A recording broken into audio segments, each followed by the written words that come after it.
சுனில் கிருஷ்ணனோட அம்பு படிக்கிறது. நான் சுனில் கிருஷ்ணனை ரொம்பலாம் படிச்சிருக்கேன். இந்த ஒடுக்க உப்பு தான் படிச்சிருக்கேன். கடைசி நிமிஷத்தில் விஜய் வர முடியாதுன்னா சார் நான் பேசலாம்னு நினச்சேன். இதை பற்றி சாரதி ரொம்ப நல்லா எழுதியிருக்காரு.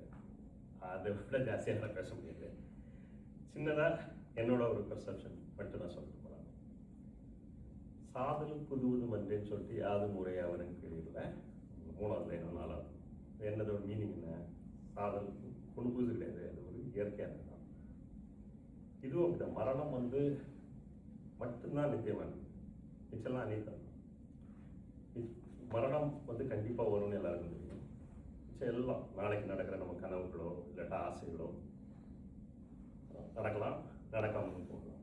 நடக்காமல் போகிறதுக்கான வாய்ப்பு தான் அதிகம்னு நினைக்கிறேன். இது இப்போ எல்லாருக்கும் ஒரு மரண தருண அனுபவிச்ச இருக்கலாம், இல்லாட்டா யாராவது தெரிஞ்சவங்களுக்கு அந்த மரண தருவாய் அதில் தப்பிச்ச அனுபவம் இருக்கலாம். எனக்கு ஒன்று இருக்குது. இந்த மாதிரி 90s குர்லா ஸ்டேஷனில் எல்லாரும் கிராஸ் பண்ணுவாங்க. அது ஏறி இறங்க முடியாததுனால ஒரு 10-15 ரயில்வே ட்ரெயின் இருக்கும். இதை கிராஸ் பண்ணுவோம். நமக்கு முதல்ல அந்த இளைஞ வயதில் ஏதாவது கனவு கண்டுட்டு கிராஸ் பண்ணதில் திடீர்னு ஒரு சவுண்டு வந்தது. என்ன கத்துறாங்க, திரும்பி பார்த்தா என்ன தான் கத்துறாங்க. ஒரு மைக்ரோ செகண்டில் ஜம்ப் பண்ணி அந்த அப்படி எக்ஸ்பிரஸ் ஃபாஸ்ட்டாக கடந்து போயிட்டு இருக்கு. அது இன்னும் எனக்கு கனவுல டிஸ்டர்ப் பண்ணுற ஒரு நினைவு. இன்னைக்கும் திடீர்னு கனவுல முடிச்சு எழுதுகிற இடம் நான் என்னோட பார்வை நான் எப்படி பார்த்தேன்னு கேட்காதீங்க, என்னோட பார்வை எனக்கு ஞாபகம் இருக்கிற ஒரு தருணம். இந்த மாதிரி அனுபவங்களை திருப்பி திருப்பி யோசிச்சு அசை போடுறது ஒரு மாதிரி வினோத மனநிலை. இந்த கதையில் இருக்கிற ஆனா குணாவும் அதே தான் பண்ணிட்டு இருக்காரு. அவருக்கு ஒரு சின்ன அனுபவங்கள் இருக்கலாம், இல்லாமல் இருக்கலாம். அந்த கதையில் அவர் பர்மால குண்டு போட்ட சில அனுபவங்களோ இல்லாட்டா பல அனுபவங்களோ அவர் ஒரு மாதிரி புனைவாக மாற்றி இந்த புனைவை திருப்பி திருப்பி திருப்பி சொல்லிகிட்டே இருக்கிறார். எல்லாரும் கிண்டல் அடிக்கிறாங்க. கிண்டல் அடிக்கிறதெல்லாம் பிரச்சனையே இல்லை, அது கொடுக்குற ஒரு போதை இருக்குங்களா. இந்த கிண்டல் அடிச்சா என்ன சொல்லதான் செய்வாங்க. அது எனக்கு புரிஞ்சுக்கிட்ட மனநிலையாக தான் தெரியுது. இப்போ அம்பு படுக்கை ஒரு அருமையான தலைப்பு. அம்பு படுக்கையை நான் இந்த தடவை படிக்க சமயத்தில் அந்த அம்பு படுக்கையோட மெட்டஃபோர் எனக்கு புரிஞ்சுது. தலைப்பே அதான் வச்சிருக்காரு மொத்த கதைகளுக்கும். அந்த தொகுப்பில் எனக்கு வேற வாசுதேவனும் பிரதி ஸ்கூல் தான் எனக்கு பிடிச்ச கதையாக இருந்தது. நான் பெருசாக கவனிச்சதா இல்லை. நான் இப்போ படிக்க சமயம் இதுதான் அந்த மொத்த தொகுப்புக்கே ஒரு சென்ட்ரான பீஸ். இந்த அம்பு படுக்கை எல்லாருக்கும் உண்மைங்க. ஜென்ரலாக பார்த்தீங்கன்னா அம்பு படுக்கை தான் வயசானவங்க காத்திருக்கிறதே மரணத்துக்கு தான். ரைட். இந்த மரண காத்திருப்புங்கிறது எல்லாரும் அம்பு படுக்கைதான். நம்ம பீஸ்மரை தாண்டி அதை யோசிக்கலாம். அந்த அம்பு படுக்கையில தான் நம்ம எல்லாரும் ஒரு வகையில காத்திருக்கிறோம். அது வலியா இருக்கலாம், மன வலியா இருக்கலாம், உடம்பு வலியா இருக்கலாம். எல்லாருக்கும் தெரியும். இன்னொன்று இருக்குது, வயசான ஆளுங்க பெரும்பாலும் பேசுற ஒரு விஷயம் இதுதான். ஆனால் அது மரணத்தை பற்றியா இல்லை, வாழ்தல் உள்ள இச்சை, வாழ்தலோட இச்சை கிட்டத்தட்ட அனாரோனா தான் பண்றாங்க.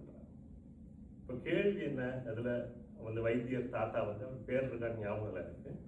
அந்த தாத்தா என்ன சொல்றாரு, அது ஒரு குத்து மதிப்பாக வீசுறது தான். அம்பு மாறி தப்பிச்சு அதிர்ஷ்டம் இருந்தால் தப்பிச்சுக்கலாம், அதிர்ஷ்டம் இல்லைன்னா மாட்டிக்கிறோம். அது அற்புதமான வாக்கியம்னு நினைக்கிறேன். அதுக்கு முன்னால் அவர் ராவணராஜ் சொல்லுவார். அந்த மொத்த வாக்கியம் எனக்கு ஞாபகம் இல்லை, ஆனால் அது உண்மை தானே. அவர் என்ன கடவுளோ யாரோ ஒருத்தர் மேலே பார்த்து இறஞ்சிட்டு இருக்கிறாரு. மொத்தமாக தூக்கி வீசுறதுதான். சிலச்சிங்க நேரப்பட்டு செத்து போயிடுறாங்க, மிச்சம் அவங்க தப்பிச்சுக்கிட்டாங்க. என்னைக்காவது ஒரு நாளைக்கு போடும் மொத்தமான கோடான கோடி மக்களுக்கு தூக்கி வீசுகிற அம்பு மாறி, ரைட், அம்பு மாலை, ரைட், சரியா. அண்ட் இதுதான் அவர் சொல்கிற இடம் எனக்கு ரொம்ப பிடிச்சிருந்தது. அதை தாண்டி அப்போ ஏன் இவர் ஆனால் ஏன் இவருக்கு சுதர்சனுக்கு காத்திருக்கிறார்? இது ஒரு அடிப்படையான கேள்வி, ரைட். அவர் ஏன் காத்திருக்காரு? இவருக்கும் பெரிய சம்மந்தம் இருக்கிற மாதிரி எனக்கு தெரியல. அப்போ ஏன் காத்திருக்கிறாருன்னா அவன்கிட்ட இருந்து கேட்கணுமா? அந்த சாவை தள்ளி போட்டுற ஒரு வார்த்தையை கேட்கணுமா? இல்லாட்டா ஏதோ ஒரு விளையாட்டா? அதை தாண்டி ஒரு நாடியை பிடிச்சி பார்க்க சமயத்தில், நாடியை பார்க்க சமயத்தில் ஒரு உருவம் கொடுக்குறாங்க இல்லையா, ஆமை பாம்போட உருவம் ஒரு சூப்பரான மெட்டஃபோர். அந்த மெட்டஃபோர் நம்மளால் எழுத முடியாதுன்னு நினைக்கிறேன். ஒரு ஆயுர்வேத வைத்தியர் சுனிலை தவிர வேற யாரும் அந்த மாதிரி ஒன்று எழுத முடியுமான்னு நான் திருப்பி திருப்பி வாசித்தேன். அது எனக்கு மயக்கங்களையும் சந்தோஷத்தையும் கொடுத்தத தவிர எனக்கு புரிஞ்சுதுன்னு நான் சொல்ல மாட்டேன். 3-4 தடவை அதை திருப்பி ஒழுங்காக சொல்லலாமா, ஞாபகத்தில் சொல்ல முடியுமான்னு யோசித்தேன். எனக்கு இல்லை, அது ஒரு ஒரு ஒரு வேவரியாக தெரிஞ்சது. ஆனால் அது அந்த மெட்டஃபோரில் இருந்து தான் இருக்குது, ரைட்? அப்போது ஒரு கேள்வி இருக்குது இல்லையா, சுதர்சன் அதை தொட்டு பார்க்குறான். ஒரு கேள்வி அவர் ஏன் காத்திருந்தார், இன்னொரு கேள்வி அவன் தொட்டு பார்க்குறான். தொட்டு பார்த்ததுல இருந்து அவனுக்கு என்ன கிடைக்குது, சுதர்சனுக்கு என்ன கிடைக்குது? ஒரு பெரிய ஆன்மீக அனுபவம் நினைக்கிறேன். அந்த அனுபவம் அவனை என்ன பண்ணியிருக்கும், வாழ்நாள் ஃபுல்லாக என்ன பண்ணியிருக்கும்? அவன் சொல்ல வேண்டியதை சொல்லிட்டு போயிடான், அவருக்கு விருப்பத்தை சொல்லிட்டு போயிடான். நான் அவர் இறந்து போடுறத தான் கவனிக்கிறேன். ஆனால் அந்த ஆளாருன்னா இவனுக்கு பாஸ் பண்ணது என்ன, அந்த பாஸ் பண்ணது வந்து அவர் வந்து ஒரு வாழ்க்கையின் சாரத்தை பாஸ் பண்ணிட்டார். இது ஒரு பரம்பரையாக வர்ற ஒரு வைத்தியம் இல்லை, வைத்தியம் மட்டும் இல்லை, வாழ்க்கையோட சாரத்தை அவர் வந்து தீண்டலின் மூலமாக கொடுத்துட்டாருன்னு நினைக்கிறேன். இது வந்து ஒரு வகையில் அந்த தீண்டல் அந்த தாத்தாக்கும் அவருக்கும், அந்த தாத்தாக்கும் ஆனாருனாக்கும் இருந்த ஒரு களி விளையாட்ட ஒரு இறுதி புள்ளியோ இல்லாட்டா தொடர் புள்ளியோ பாஸ் பண்ணிட்டாரோ, அது அந்த சுதர்சனுக்கு வந்து வாழ்க்கையை இன்னொரு ஒருத்தமாக மாற்றிருக்கும் நம்புகிறேன். அதர்வைஸ் அது வந்து இவரோட எல்லா கதைகளும் கிட்டத்தட்ட சாவை பற்றி பேசுகிறது தான், ரைட்? சாவு வந்து அவர் எழுதியிருந்தது மாதிரி சாவு வந்து எல்லாரும் யோசிச்சுட்டு இருக்கிறோம்.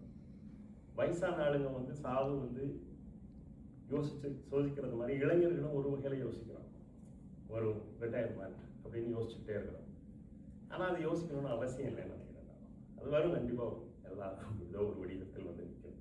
அதை நான் ரொம்ப பாசிட்டிவாக பார்க்குறேன். அந்த நித்திய தன்மை மரணத்தை பாசிட்டிவாக பார்க்கலாம், நெகட்டிவாக பார்க்கலாம். நான் ரொம்ப பாசிட்டிவாக பார்க்குறேன். நித்திய அனுபவத்துக்கு கம்ப்ளீட்டாக தெரியும், மிச்சம் தெரியாது. நிச்சய மின்மை தான் நம்மளை டிஸ்டர்ப் பண்ணும். ஆனால் நம்ம வந்து ஒரு நிச்சயத்தோட தன்மையை டிஸ்டர்பாக நம்ம நினச்சிக்கிட்டோம், நான் அவசியம் இல்லைன்னு நினைக்கிறேன் அப்படின்னு சொல்லி அவர்